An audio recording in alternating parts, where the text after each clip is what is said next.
what typically gets in the way for most owners is this self-limiting belief around, I want to serve everyone, right? In business, as a practice owner, we are constantly balancing two things. One is relationships. And that's where, it's relationships with our patients, relationships with our employees, our team members, relationships with any stakeholders that we have in the business, which could be employees, could be other partners, could be partners at home, right? Our family.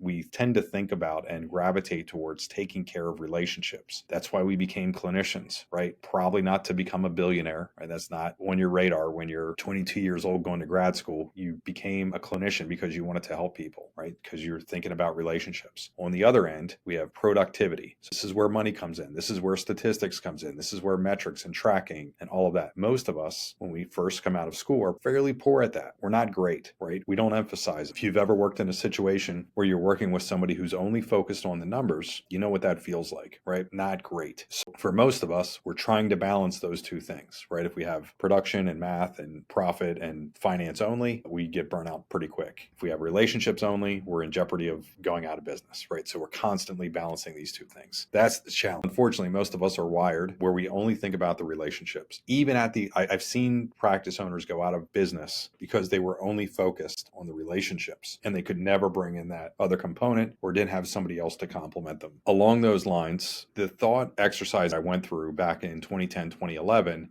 once I figured out with direct to consumer marketing, I was allowed to choose who I wanted to attract.